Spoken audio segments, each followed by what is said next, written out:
The way we dress can influence first impressions and social perceptions, but the power of fashion is much more intricate than that. Our fashion choices reflect our personality. It can be a form of storytelling and reflects also the way we perceive ourselves. To explore the psychology of being well dressed, I invited today a gentleman, Stephen Conroy. He is a tailor and an expert in fashion and helps others enhance their styling. Hi, Stephen. Welcome to Sparrow Podcast. Thank you so much for inviting me. Really happy to be here. I'm happy to be here as well and to have this occasion to film with you. So, of course, you look amazing. Thank you so much. As So always. do you. I mean, look. Thank you. Thank you so much. And I would like to know, how did you find your passion for fashion? Where was like a turning point where you decided to be more involved in fashion? So I would say, first of all, it started when I was in school. It always was like something that I always, not so much fashion. Fashion is a bit of a broader term that I would say, but it's obviously on the right track. I would say more it's just dressing well.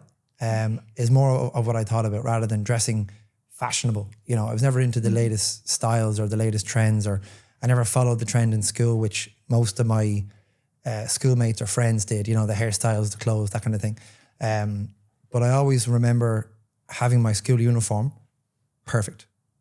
Like, perfect. Like the shoes, the trousers, the shirt, the tie, my school jumper was always like immaculate, you know.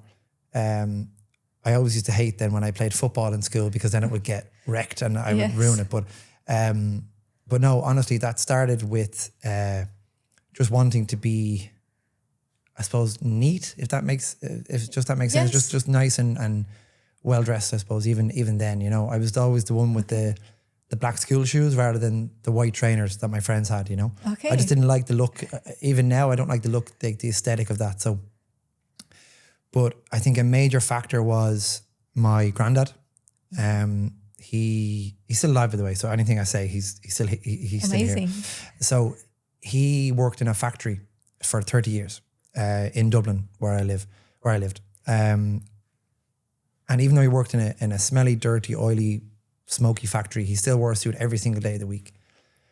He worked probably as much as I do. He works probably 6 days a week. He worked night shifts. He works morning shifts.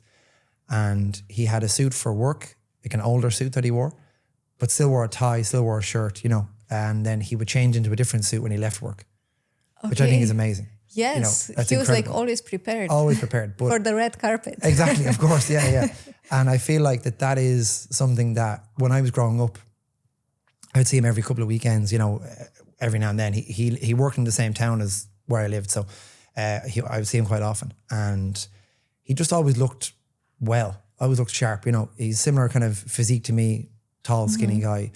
So I really kind of related to that. And I remember like he would always buy me, when I was like 9 or 10 years old, he'd buy me like shirts and ties from like a big chain, big fashion chain, you know. Not super expensive, like not like super fashionable, but just again, like he wanted me to dress well and he knew that I was interested in it. So we would kind of relate on that, you know. But he's growing up in the 60s. So in the 60s, everybody wore suits every day. And people say this a lot, but I do wish I was born in that time. I feel like I would be more relatable. You relate to that time. To that time of I would see you, yes. Like the time classy. When the movies, the music, Frank Sinatra, the Rat Pack, all these kind of things, just not exactly dressing fashionable, but just dressing well and thinking about what you're wearing, like going on a date wearing a tie, you know, like this kind of thing that isn't done anymore. Like and I feel like it is dying out, you know. So that's something that I feel like is important though. Yes, that's such a lovely story. And when did you become more involved professionally in this fashion area? So when I was interested in it as a kid, I always thought that like I couldn't work in a menswear store. I couldn't work in a suit store. I'm not kind of maybe not good enough or maybe not qualified enough to work in a menswear store, like in a tailoring store. And one day I needed a job. I was in university, I was in college, and I needed just a part-time job. I went from the top of the shopping mall with a backpack full of CVs in my bag, and every single shop I put a CV into. And it was obviously I needed money, you know. So I went from the top of the mall to the bottom of the mall and handed a CV into this menswear store that I seen. And they kind of looked at it and were like, okay, thank you so much. And I got a call about maybe 2 weeks later. And they said, can you come and do like an interview? I said, okay, of course. But they seen from that point, I had no experience in menswear before this, just a bit of retail experience in like a big brand and high street brand. And so they were like, okay, but they could see the passion that I had for it, which is, I think, still is there today. Thankfully, hasn't not gone away or even gotten bigger, which I feel like I'm different in that sense to most of the people that work in any other industry, because to do what you do on a daily basis is one thing. To do it well is another thing.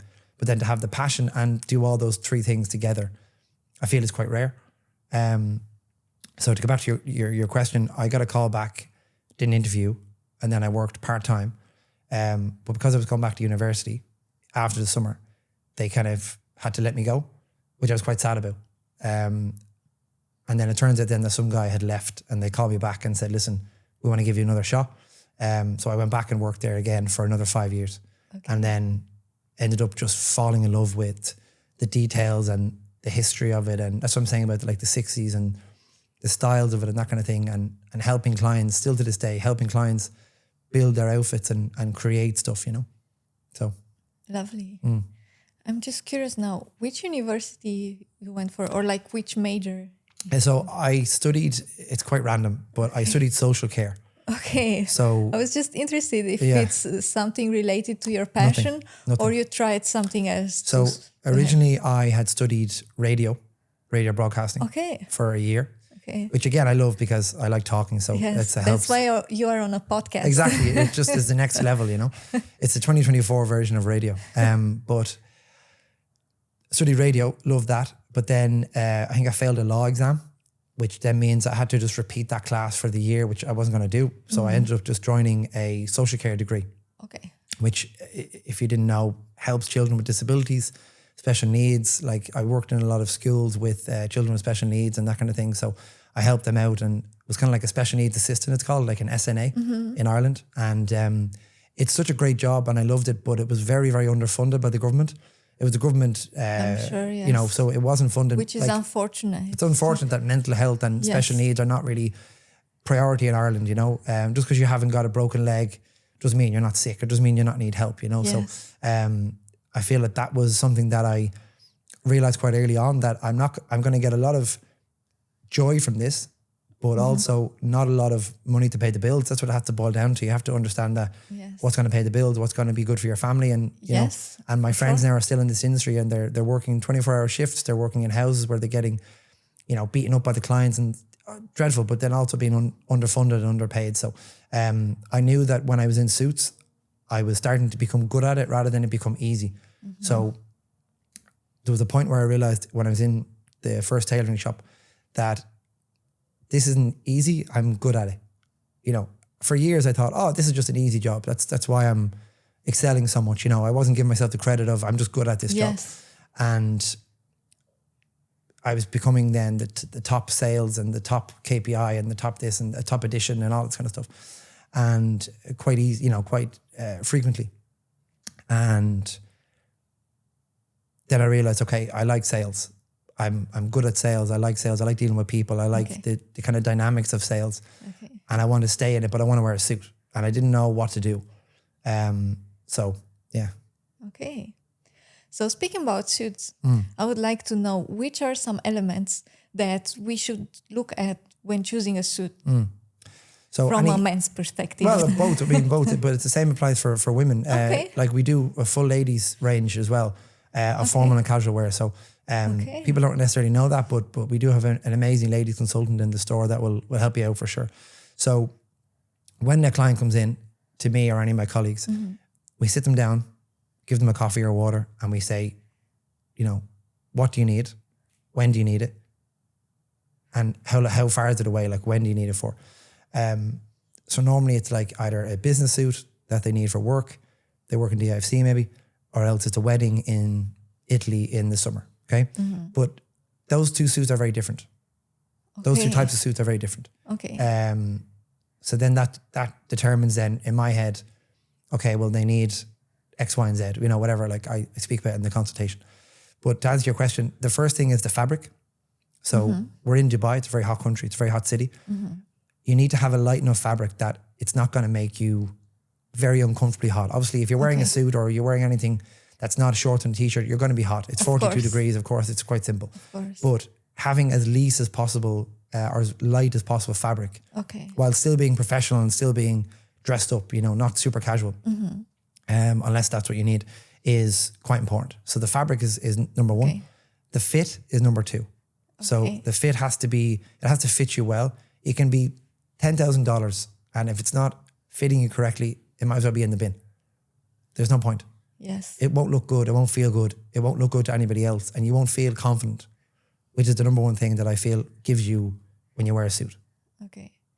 So that's why it's so important to go to a specialized tailor that will measure you, will know exactly what you need, what will look good on you, instead of just buying like a random suit. Exactly. And a lot of people, when they come to Dubai first, or maybe they're in Dubai, they buy ready to wear because they know that that's simple. They know that that's what they go to. You know, they go to the malls.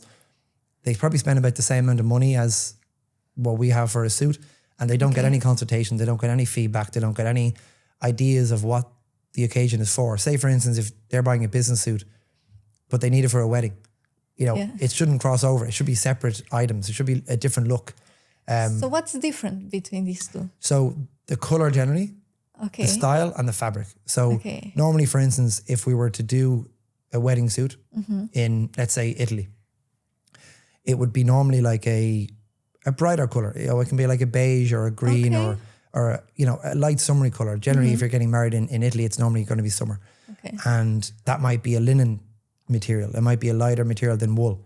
It might be more casual. So it's not going to be with a tie. It won't be with formal shoes. It might be with loafers. It might be with trainers. It might be with sneakers.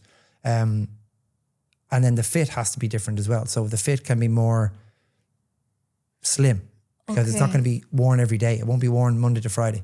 So with our business suits, I would say leave a bit more room. You know, you're sitting down, you're driving, you're in meetings, you're eating or whatever, you know, you're having coffee. So you want to be comfortable all day. People say to me, I never understand this. People say to me, oh, it's only for work. Don't worry about it. But I'm like, you're in this suit for 40 hours a week. You have to care about it. It has to be something that you has to feel good. So investing in it and investing in the research into it, and not just going into a ready to wear store and getting something you see on the rack for such a price is not recommended as going in and having even just a 30-minute chat with me. Having a coffee, understanding. Maybe that time you don't buy anything, but next time you may go, okay, next time, now I need a suit. And I have all the information. That's what I try and do on my Instagram, is just to give value and education and provide as much value as possible, so then you can make your own decision. You know, no one wants to be sold to. No one wants anything to be sold to them. I say to myself, I say to my colleagues and whatever, I've never sold a suit before. You've bought a suit from me. Because that's the best way to do it. You know, I show you the options of your wedding in Italy. I show you, okay, we're going for A, B, C, and D. They're the ones that I choose that are best recommended. You can say, Stephen, I want E, F, G, H. I don't, that's fine. But these are what I recommend. And then you pick it. Because we've kind of sat down together and chosen it, you know? Whereas if I'm pushing it onto you, same with cars, same with property, same with anything. If you're pushed onto it, you will not buy it. So just like understanding that, giving everybody the right information, you know. I hope that answers your question, by the way. Yeah. And I would like to know, which are some maybe accessories that can be used in order to enhance the look? So I'm speaking from a man's perspective, because obviously please. That's fine. Yeah. Yes. So I believe that any man should wear a watch. Ideally not a sports watch with a suit. I'm very picky with my accessories because I feel like that's the 1% that can make you even look way better. You know, you may have a great suit on. More unique, exactly. And more personal, and it's your own look. You know, everyone builds their style after a few years of searching for what is right and what they like and what they don't like. But for instance, like a simple watch, like nothing too extravagant, nothing too flashy, because you let the watch itself or the suit itself do the talking in terms of flashiness, you know.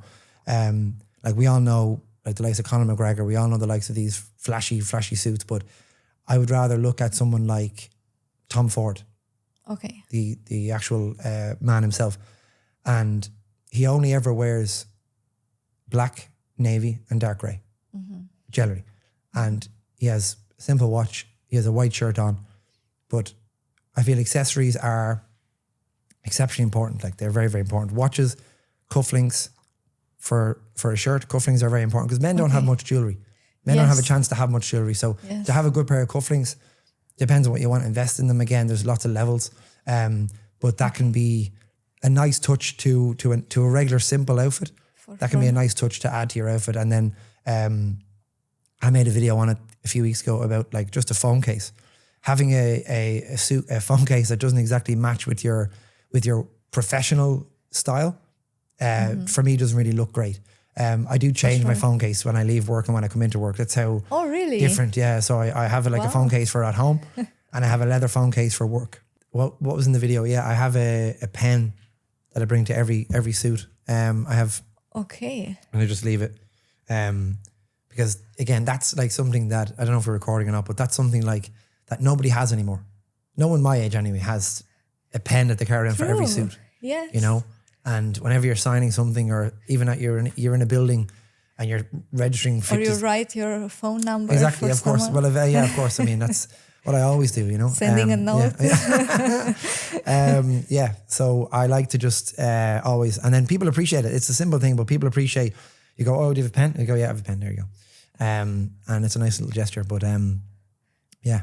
So was it pen, cufflinks, phone case, watch? What about the tie? Yeah, that could be, yeah. I would more so say that is a part of the suit. For me, that's a part of the suit. It's not really an accessory. Obviously, it's labeled as, it is an accessory to anybody else, let's say. But I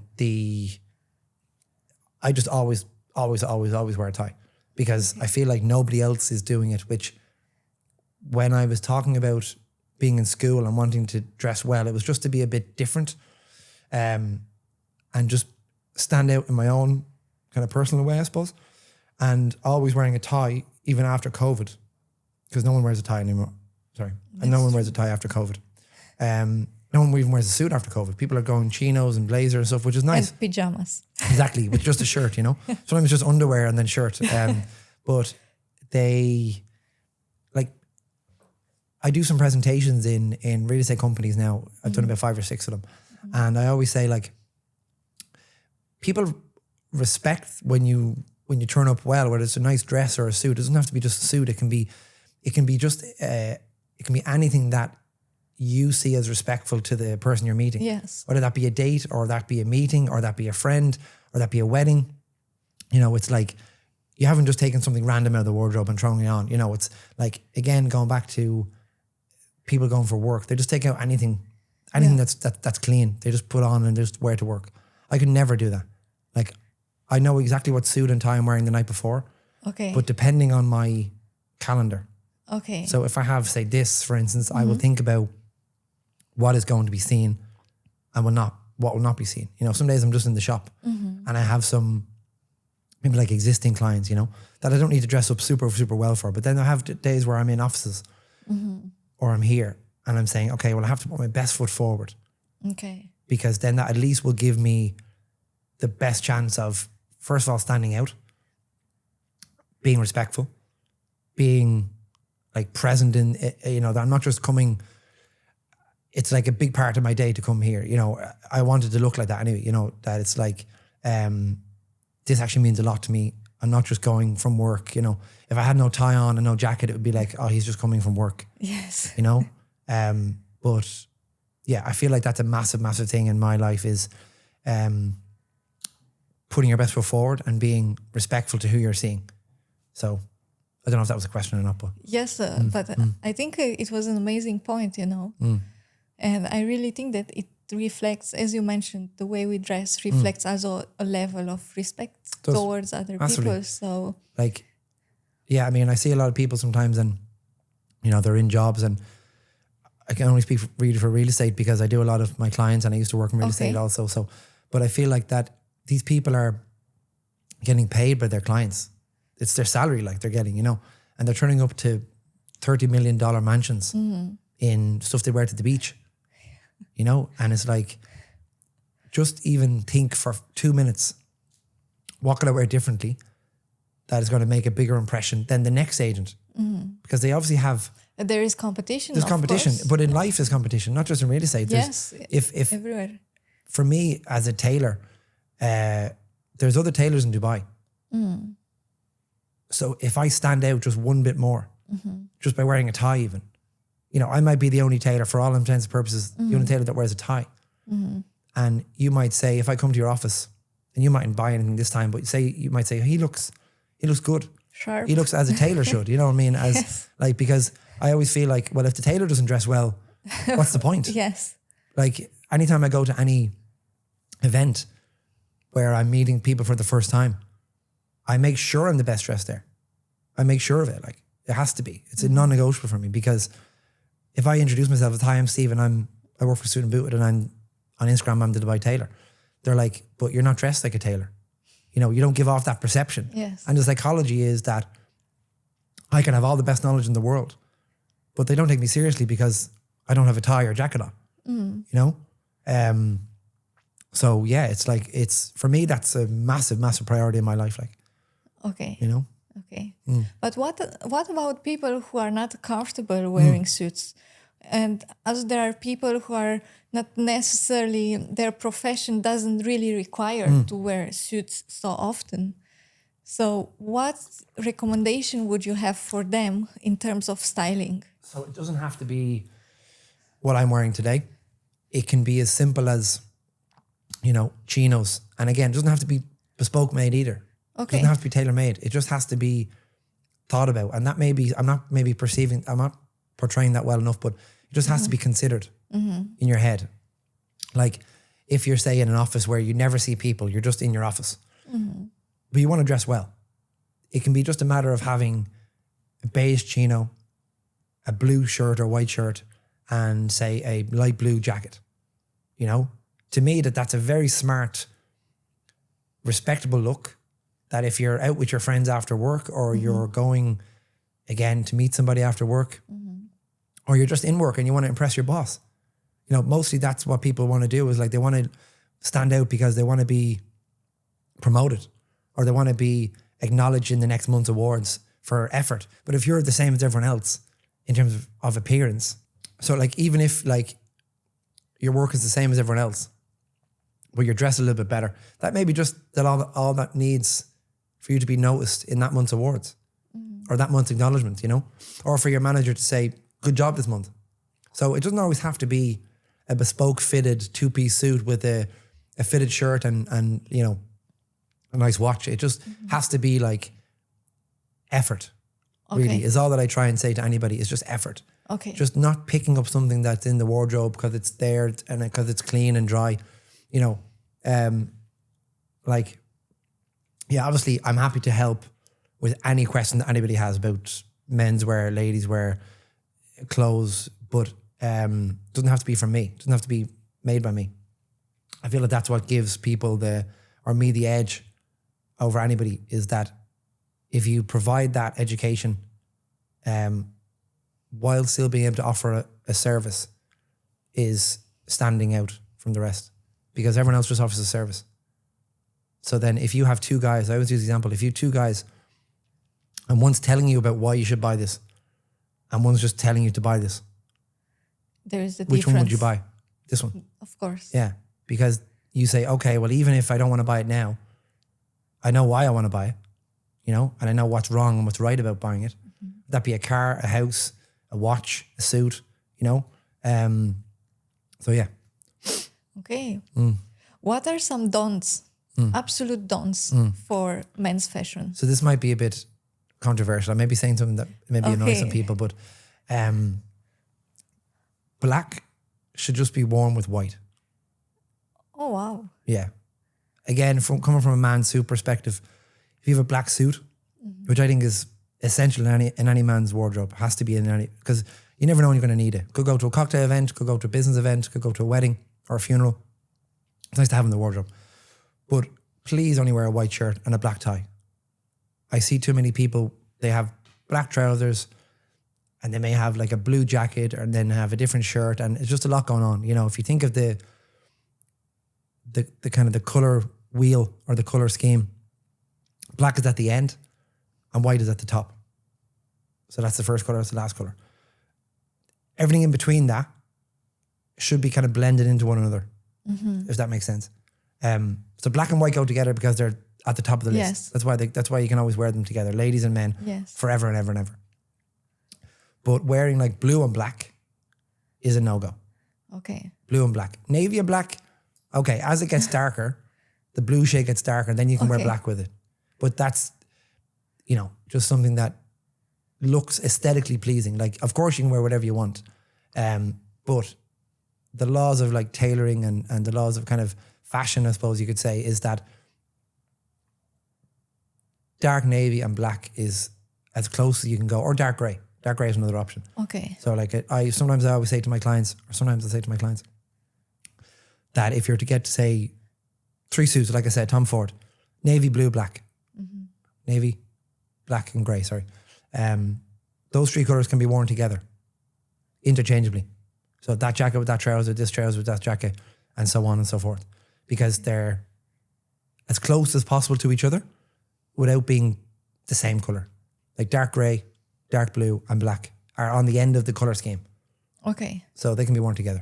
But I think sometimes like short ties, I always see like ties up to here and it just doesn't look good at all. The rule is generally that it comes to the end of your waistband.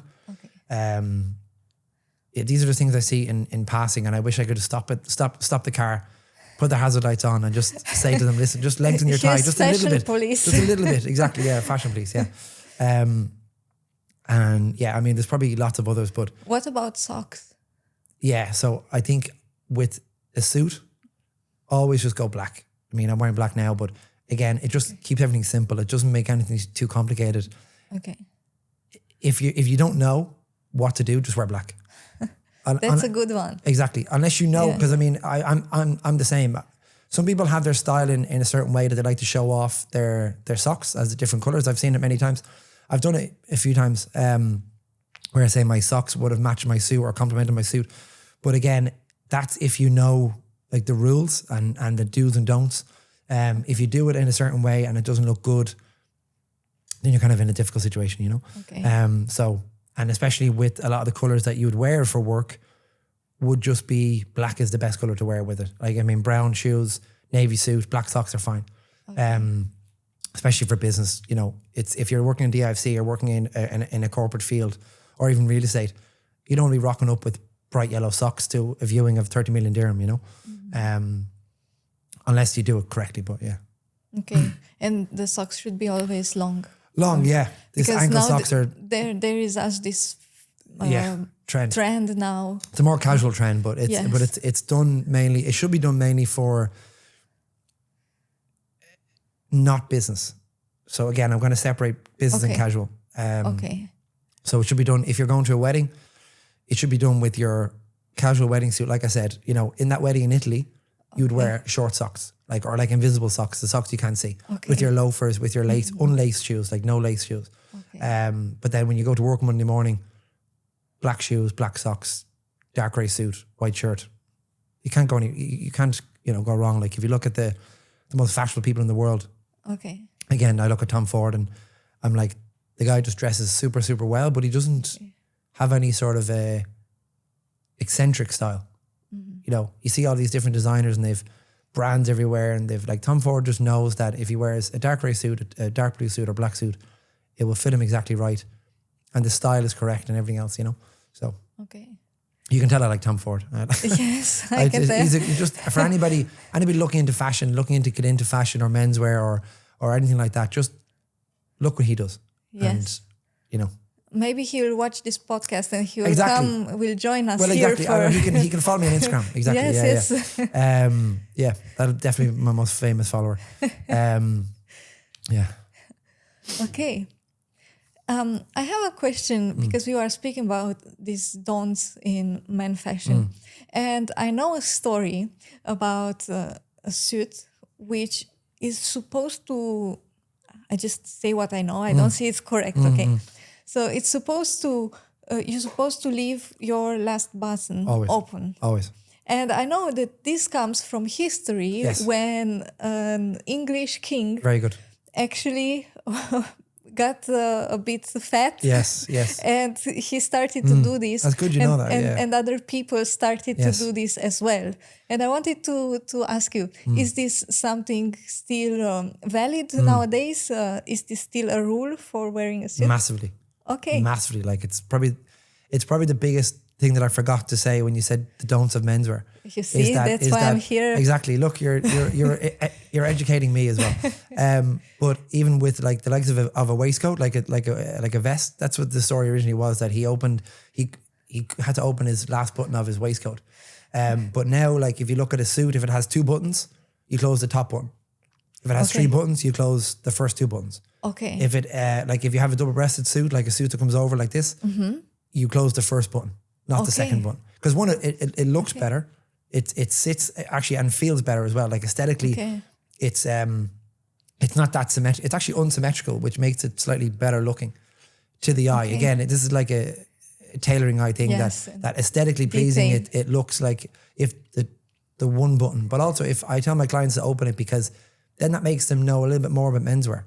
And when people see them walking in the street with 1 button open instead of 2 buttons closed, it makes them look and go, oh, this guy must know menswear. Which I try and, which is great for me because I want all my clients to have more education and more,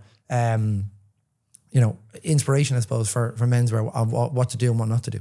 But no, that's very good. That's a very good point. Okay. Good Thank to know. Thank you for sharing it. Thank you as well. It's good. And I've seen you at other events as well, and you always dress elegant, Thank you so much. classy, Thank you. sharp. And I would like to know, do you ever dress casually? Or are there days when you're like maybe not in the mood to put a suit on and you're like, oh, I'm just gonna put something random on? Because there are days when it's nice to feel like that, Yeah, agreed. And so the answer is no. because I'm thinking, I would say, Stephen, let's go to the top of the mountain today. Yeah, of course. And you come dressed like this. People, I was recently, that's a good point.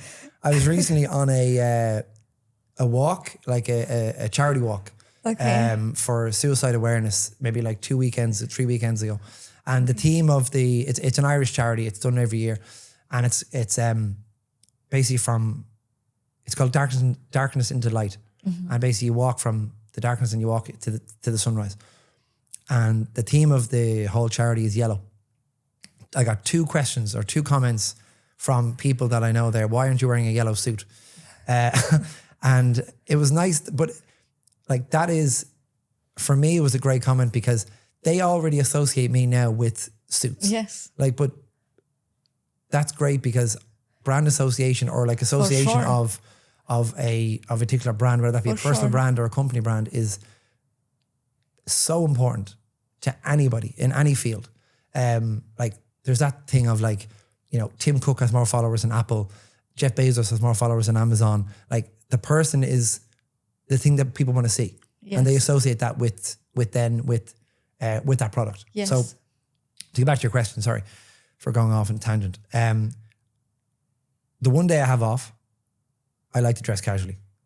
Okay. But no one sees that. Okay. Nobody. So generally I will, like, even if I'm going out to, say, dinner with friends, Saturday evening, I'll still dress like relatively smart casual. Maybe like chinos and a polo top, or maybe chinos and a nice t-shirt, or maybe even just a blazer and chinos, but I will never, very, very rarely dress in just shorts and a t-shirt. What about jeans? Yes, smart. Yeah. Jeans would be an exception, I would say. And then nice shoes. Because again, it's like, even if you're going out to watch a football match with your friends, you know. I still want to be like, if people see me, this is the thing as well, like, is that because I've done this for so long now, and you're then associated with a certain appearance, like you've only seen me in suits. Yes, exactly. You've never seen me in anything else. Because you never will, like, because it's like, even when you do see me, the first question you'll say to me is, why aren't you in a suit? I used to get that a lot in Ireland when I went to my local bar, say after work, or maybe I was on the weekend. I remember walking in, I was only 21 years old, and all the locals in the bar would say to me, why aren't you in a suit? Where's your suit? And you know, all this stuff, which is crazy because they already associate with being in suits every day. But I think that the question I always get asked is like, how can you do it all day? How can you wear it all day and still be comfortable? But I'm like, that's the number one thing that should be, like, I shouldn't have to get to 6 p.m. and go, oh, thank God, I'm going to take off my suit because it's so uncomfortable. You know, you should want to wear it for longer. You should be able to wear it for longer rather than like, okay, 6 p.m., tie off, jacket off. Thank God that's done now, you know? Like, I love what I do. I love wearing suits. Like, I'm even in work, sometimes I'm even too dressed, you know? But I feel like I always say that better to be overdressed than underdressed. Well, yes, but I do say that I'm not overdressed, you're underdressed. So the opinion of, if I walk into a room, I get it. If I walk into a room in a suit and everyone's in jeans and a t-shirt, normally you would say like, oh God, I'm overdressed. You know, why am I in a suit? But then you flip it and you say, no, why aren't they in a suit? You know, it's meant like nice, you know, thing to think of. But I think like, yeah, when I do dress casually, it does make the suits more important.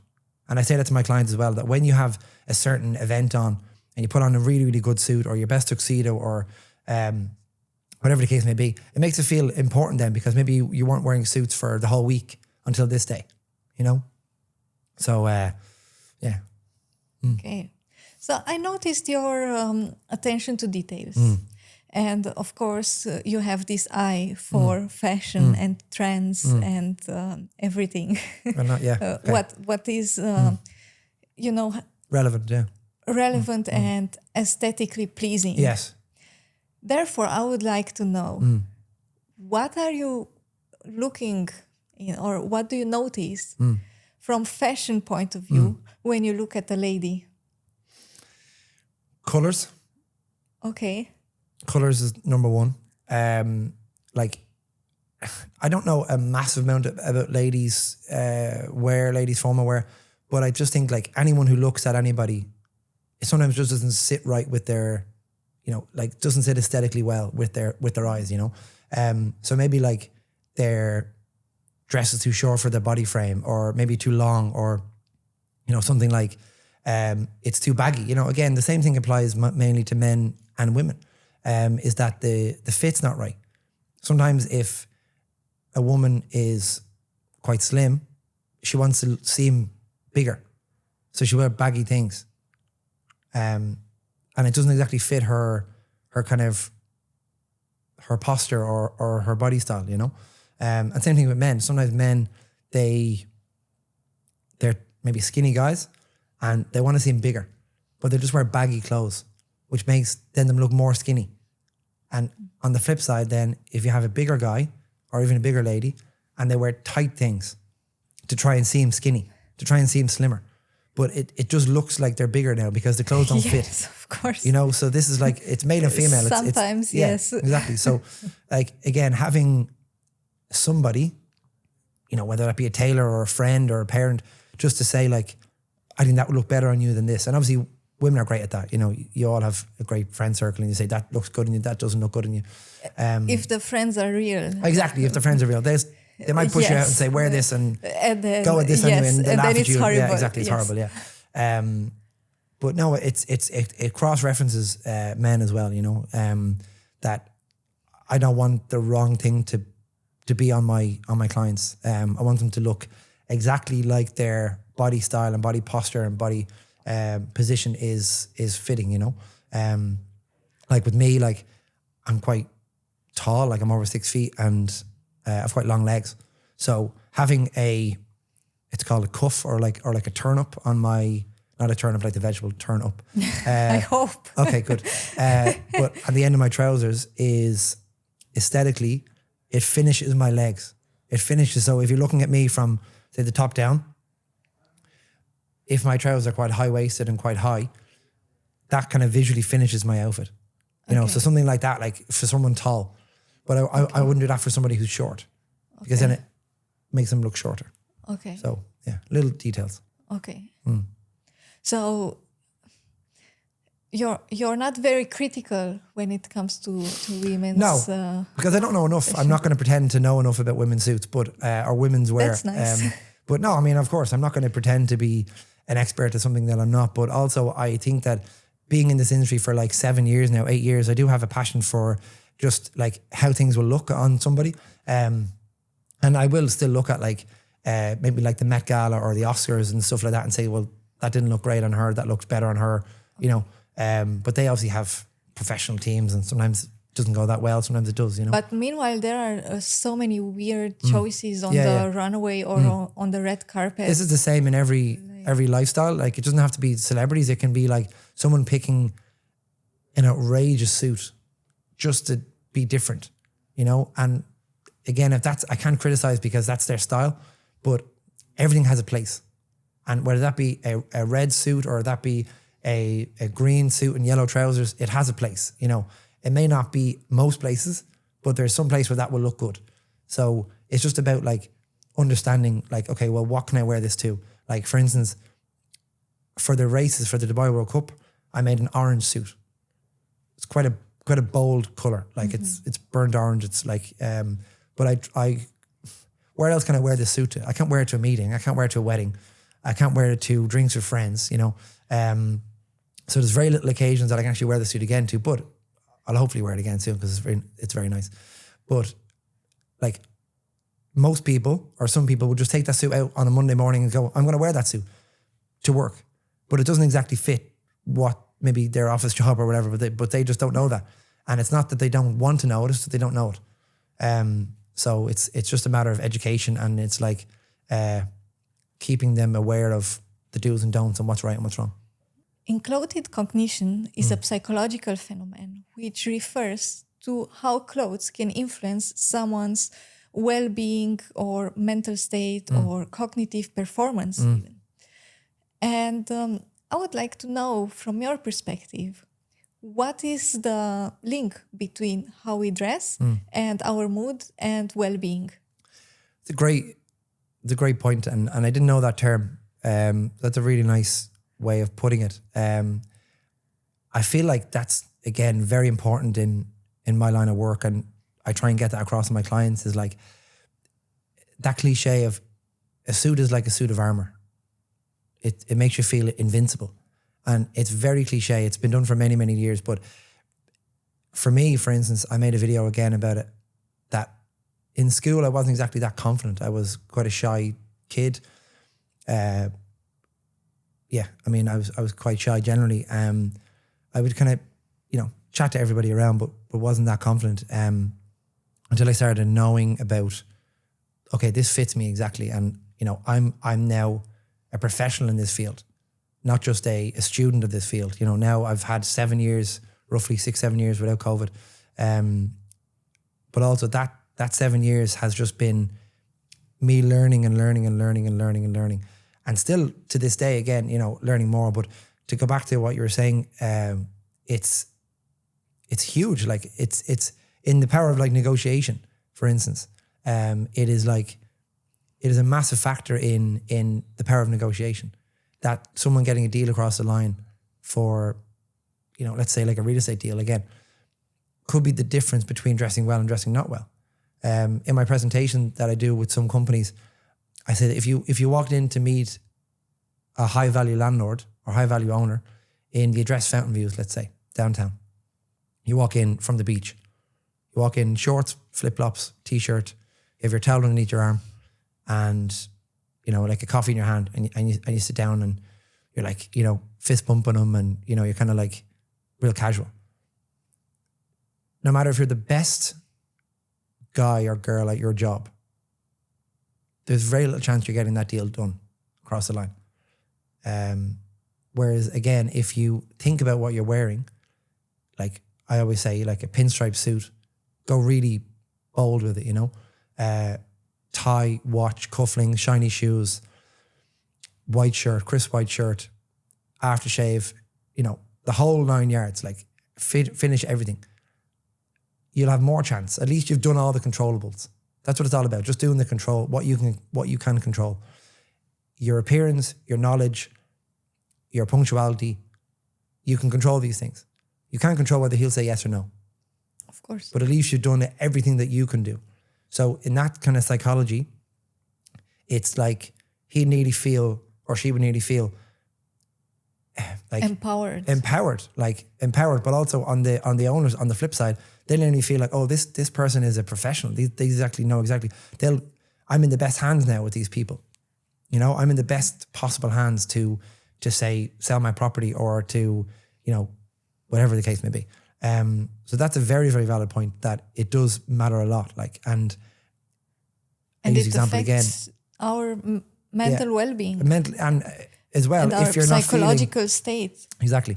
If you're not feeling like the best, maybe you're in a bit of a period where you're not feeling yourself. I still say to everybody, and I was an example of this in real estate. Some days I didn't want to go to work. I didn't feel it was worth it. I didn't feel like I would get anything from it, you know, which is probably my lowest point in real estate. But I still, every single day, put on a shirt and tie, put on a suit, was early for the viewing, knew my area, and still gave the best possible representation of myself. Even though inside I was saying, I don't want to be here. I don't like this, you know? Yes. I'm not getting anywhere. I'm not making any progress. I'm not making any money. But I'm still like this. Yes. You know, which makes me then feel a little bit better. And probably by the end of the day, I feel a lot better than when I got up first. Because if I had gotten out of bed and say put on a baggy tracksuit and a t-shirt and a hoodie and stuff, you wouldn't feel as good as if you say, have a shower, you know, do your hair properly, put on some nice aftershave and put on a suit. Yes. And go to the meeting or go into the office and just, it's that typical thing of just show up every single day and dress up and show up. I said it to myself, I was in the elevator most days, just saying, dress up and show up every single day. And it eventually helped. You know, it may not help straight away, but it eventually helped by just consistently doing it, showing up every single day of the week and making your calls or going to your viewings or ask your manager for help or whatever, you know. So it's hugely important. Okay. One of your posts on Instagram mentions, your Instagram is the Dubai Tailor? Dubai Tailor. Yes. So one of your posts on Instagram mentions that suits go hand in hand with confidence. 100%. And when we are well dressed, we have another, we are like empowered. We have another level of self-assurance. Yeah. And we know that the inner confidence is linked to the outside aesthetic. How you look, yeah. So maybe you can develop a bit about this idea. Yeah, so I think it's like, for me, it's the typical like fake it till you make it.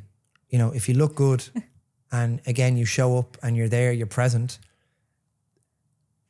it will then just fall into place. Okay. Or you'd hope so anyway. You'd hope it'd fall into place. But just dressing up and feeling like $1 million will then make you feel $1 million. You know, or looking like $1 million will make you feel like $1 million.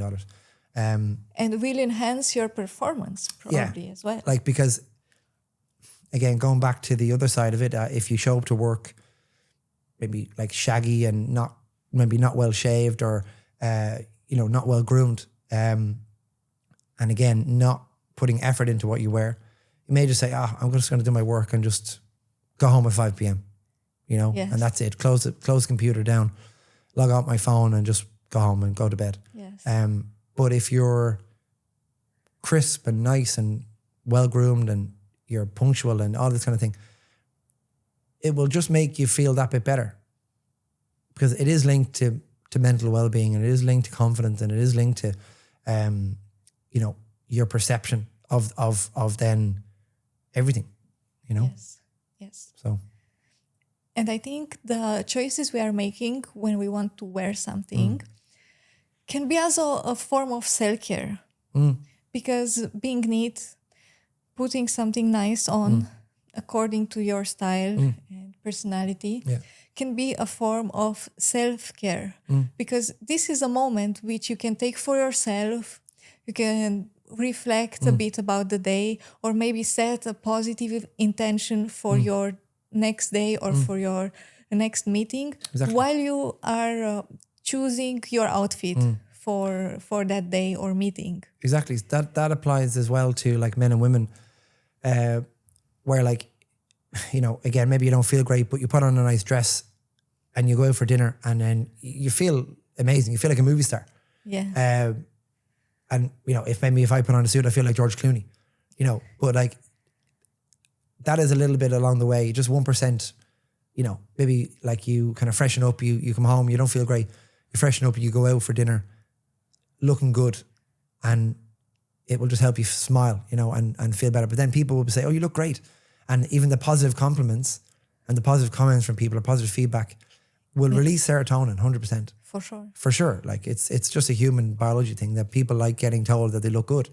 So if you do look good or you try to look good, that will then be seen by people and then it will help you boost your mood.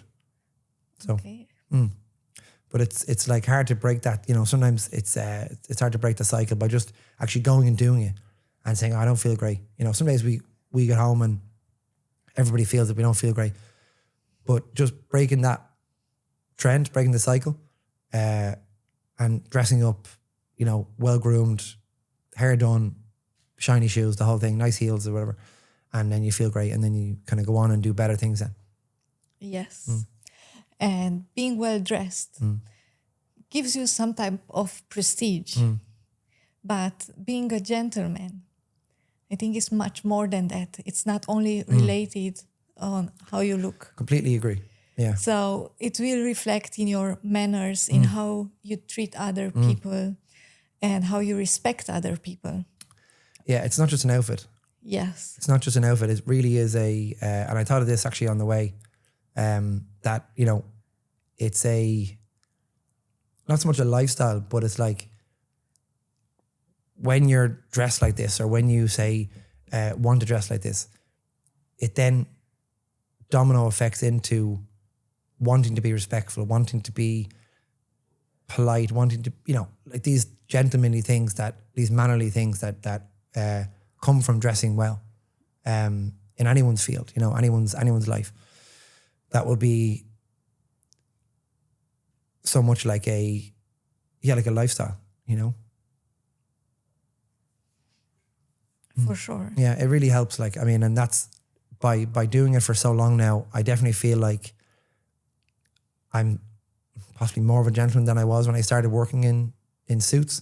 But that is because I'm always in this type of dress, which then is quite classic and quite vintage and, you know, quite old fashioned, you could say, but that old fashioned gives values and treating everybody with the utmost respect and utmost consideration and politeness and manners. And, you know, that doesn't have to be just wearing a suit. That can obviously be just anybody in any field and in any way of life. But it does give you that kind of importance that you can just do it to anybody, you know, while you're wearing a suit. Okay. Do you think chivalry nowadays and manners and etiquette are a bit lost? Yes, 100%. I completely agree. Like it's not completely dead. No, for sure I don't not. think it's completely gone. You know, you could say I am very old fashioned in the way that I, you know, say treat people. If I'm on a date, you know, dinner, drinks, like I've come up to a date in a suit before, you know, like it's quite a shock. But I mean, I think it's like, again, maybe a bit much, but it's like everyone else you've been on a date with is in jeans and a t-shirt. So why not just be a little bit different and be a bit more respectful and, you know, and maybe that's too much, but that doesn't matter to them. It's what matters to me, you know? Definitely. And it's really important to me that they know that I'm giving them the utmost respect and yeah, I mean, and how you treat them, again, shouldn't be just because you wear a suit. You should treat everybody nicely anyway. But, you know, the kind of simple things like buying the dinner on the first date or, you know, dropping them home, or, you know, like seeing how their day is, and, you know, this kind of stuff is important to me. Yes. That was good actually about the gentlemanly thing. I like that, because actually I was thinking about this when I was coming here. It was like, it's definitely a mindset. Yes. It's a mindset thing, like, and it's just been ingrained in me for so long. And maybe like I'm not the perfect gentleman, but then who? Like, I mean, no one's like No one is in perfect. 1960s, you know. But if you even do like 10%, 20%, 30% of it, it's probably more than the rest are doing, you know. Yes.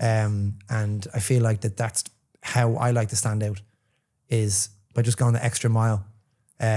Whether it be appreciated or reciprocated or not, it doesn't matter. You don't do good things to get them back. You just do good things because you want to do good things. Oh, I love that. Yeah, like I really love that. you don't have to be. It doesn't have to be reciprocated.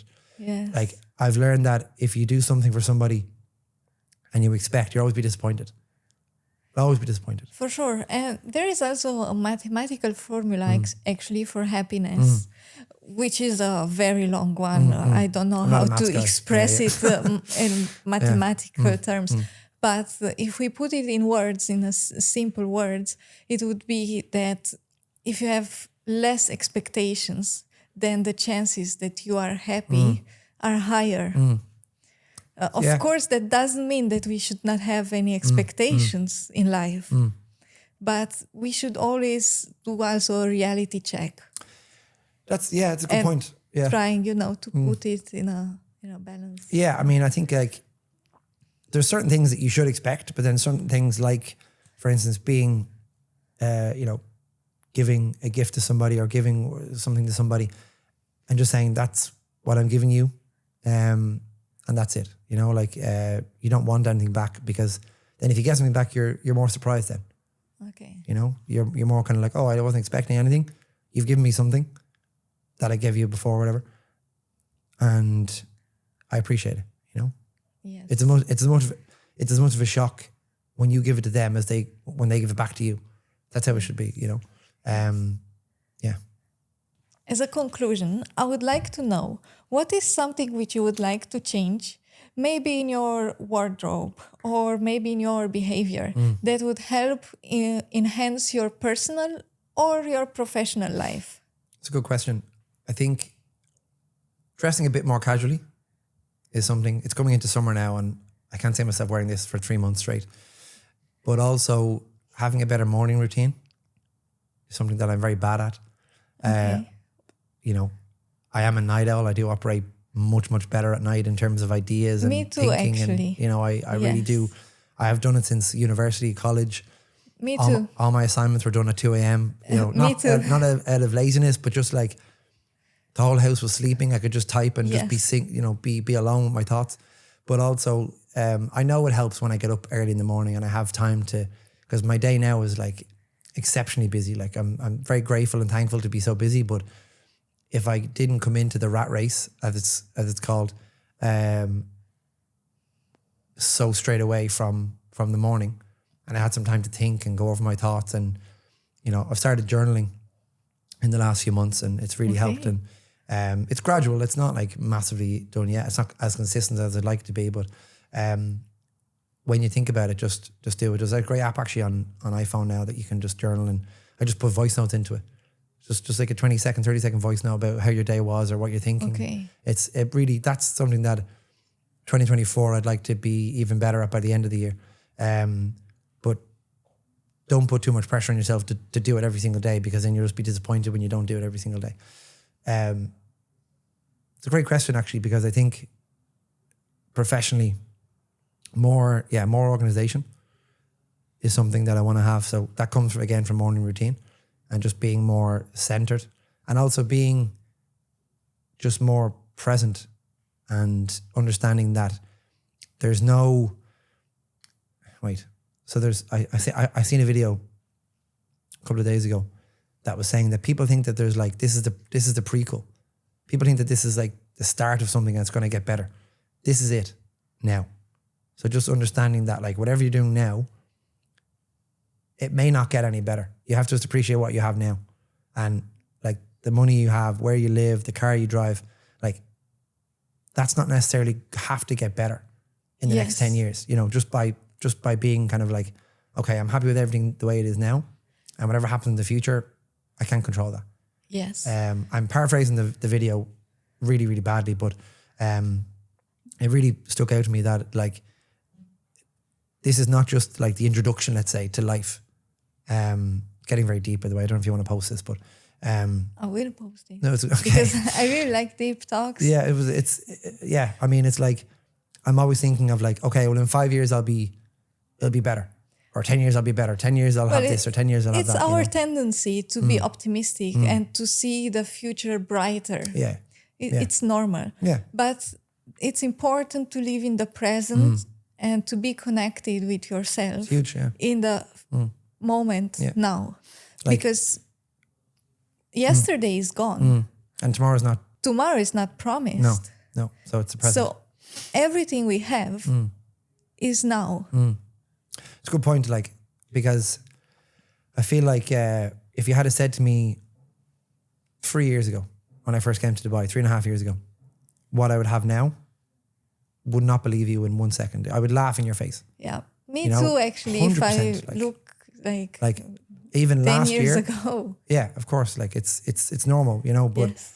once things are getting better, and whatever that better may be for you, Yes. is up to you to think of what's better. Yes. Like what I had this time last year, what I have now. Sorry, I didn't have this time last year. Yes. You know, personally, professionally, Yes. mentally, Yes. that all is improved massively in the last year.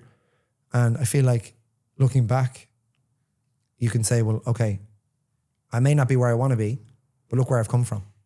Yes. You've come a long way from every year, you know. Yes. And that will then, I feel Dubai is great for this as well. It will compound and will get better, not just year on year, but the 3 years that I've been here will compound into the 6 years and the 9 years and the 12 years. And, you know, it will get exponentially better Yes. or exponentially different, let's say. Maybe not better, but different in the next few years, you know.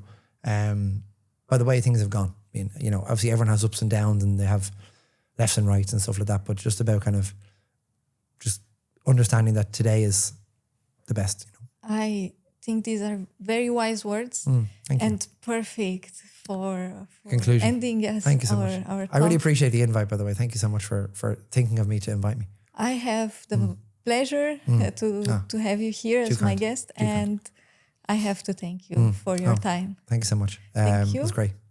And I would like to thank also our audience. And of course, I think they can contact you on Instagram. Yes, the Dubai Tailor. The Dubai Tailor. Yes. think. Any messages, any questions, please reach out. I'm always happy to hear, like, you know, I get sometimes some messages from people in different countries about moving over to Dubai, about Yes. what to wear and how to wear it and stuff. And I feel very Yes. grateful about this because I never think it's going to reach anybody outside my circle, my immediate circle. But the contacts that I've had in the last, say, since joining Suit and Boot in the last maybe 10, 11 months has been amazing.